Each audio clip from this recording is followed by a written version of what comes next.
तो स्वागत है आप सभी का अवतार के इस सफ़र में। तो पिछले वीडियो में हमने जाना भगवान विष्णु के बारे में और आज जानने वाले हैं उनके 10 अवतार के बारे में। बने रहे मेरे साथ इस वीडियो में अंत तक। दशावतार के जो 9 अवतार जो आ चुके हैं उसमें जो पहला अवतार है सतयुग का जो माना गया है वो है मत्स्य अवतार। मत्स्य मतलब मछली। मत्स्य अवतार की एक छोटी सी कहानी है। एक राजा थे जो एक दिन प्रार्थना कर रहे थे नदी में और उनको एक बहुत छोटी सी मछली दिखी। वो मछली उनके पास आई। जब वो हाथ में पानी लिए तो पानी के साथ वो मछली उनके हाथ में आ गई और मछली ने कहा कि हे राजन, मेरी मदद कीजिए, इस नदी में, इस तालाब में जो इतने बड़े बड़े मछलियां हैं वो मुझे खा जाएंगे, आप मुझे बचा लीजिए। राजा को उस मछली पे दया आई। राजा उस मछली को अपने साथ घर ले आया और ला के एक छोटे से पॉट में रखा।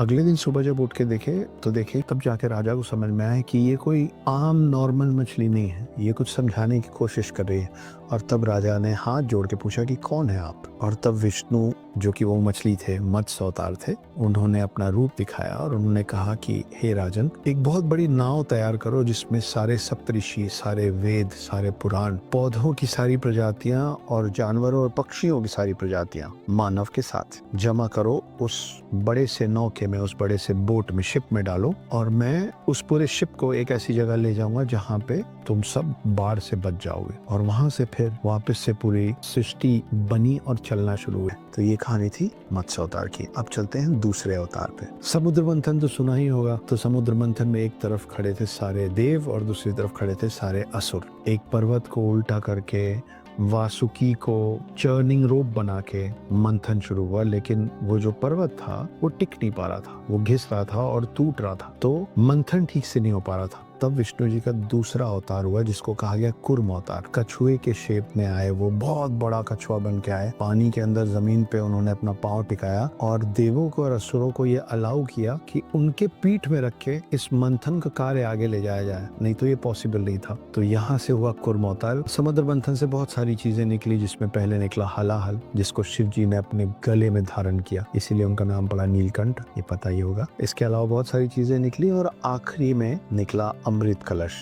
तो तीसरे अवतार का नाम है वराह अवतार। एक बहुत बड़ा राक्षस था, बहुत शक्तिशाली राक्षस था, जिसका नाम था हिरण्याक्ष। अब ये हिरण्याक्ष ने पूरी पृथ्वी को उसके एक्सिस से उठाकर क्षीर सागर में डुबो दिया और त्राहिमाम मच गया। तब जाके विष्णु जी के पास सारे देव पहुंचे कि सृष्टि को बचाइए, आप है प्रिजर्वर, आप है पालनहार, आप है संचालक। और तब विष्णु जी ने अपना तीसरा अवतार लिया जिसका नाम है वराह अवतार। जंगली सुअर का चेहरा और बहुत शक्तिशाली इंसानी शरीर लेके वो क्षीर सागर के अंदर गए, जहाँ पर हिरण्याक्ष पृथ्वी को लेकर बैठा हुआ था। कई 100 साल तक दोनों में युद्ध चला और फिर जाके पानी से वराह अवतार ने अपने चेहरे पे, अपने सींग के ऊपर रखे उसको पानी से बाहर निकले। तो वो तस्वीरें आपने देखी होगी जिसमें वराह अवतार के सींग के ऊपर पृथ्वी रखी हुई है और वो पानी से बाहर आ रहे हैं। तो वहाँ पे हिरण्याक्ष को हरा के इस तरीके से वो पृथ्वी को लेके बाहर निकले।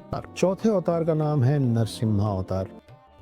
हिरण्यकशिपु के पास एक वरदान था और वो वरदान ये था कि ना वो इंसान से मर सकता है, ना देवों से मर सकता है, ना किसी हथियार से मर सकता है, ना जानवर से मर सकता है, ना पक्षी से मर सकता है, ना घर के अंदर मर सकता है, ना घर के बाहर मर सकता है, ना सुबह मर सकता है, ना रात में मर सकता है। तो उसको मारेंगे कैसे?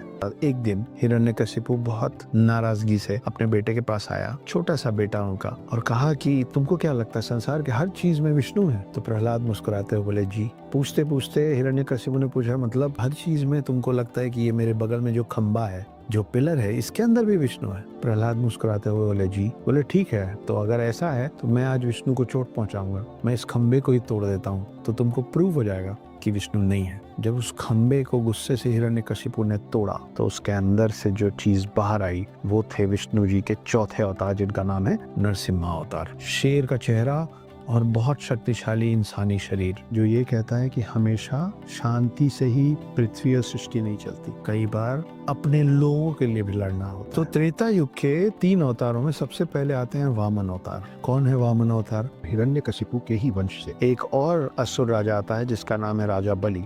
एक रोज जब वो यज्ञ में बैठा हुआ था तो एक वामन, एक छोटे से हाइट का एक ब्राह्मण आया। राजा बलि उनके पास गए और बोले कि मांगो, क्या मांगते हो? तो वामन अवतार ने बोला कि मुझे 3 पग जमीन चाहिए बस। तो राजा बलि ने कहा कि ठीक है, तुम चुन लो कि तुमको 3 पग में कौन सी जगह चाहिए, वो मैं तुमको दे दूंगा। और तब वामन अवतार ने अपना आकार बढ़ाना शुरू किया, अपना साइज बढ़ाना शुरू किया। वो इतने बड़े हो गए कि 2 पग में उन्होंने पूरा ब्रह्मांड नाप दिया। अभी भी 1 पांव रखना बचा था और राजा बलि ने बोला कि आप तीसरा पांव मेरे सर पे रखिए। इस बात से खुश होके वामन अवतार ने राजा बलि के सर पे अपना तीसरा पांव रखा और राजा बलि धंसते चले गए पाताल लोक में। आज भी माना जाता है कि राजा बलि पाताल लोक के राजा हैं।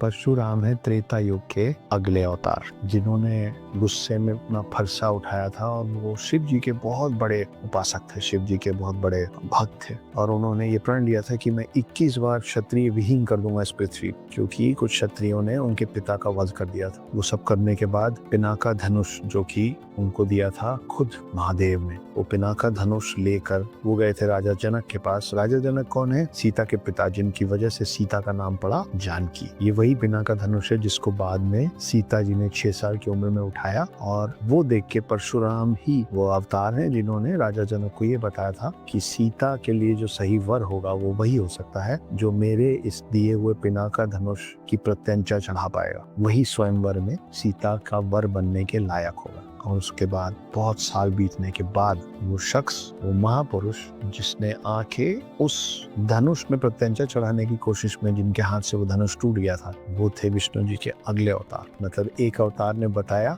कि कौन है इस लायक जो सीता का वर बनेगा, और दूसरा अवतार, उसके बाद अगला अवतार श्री राम।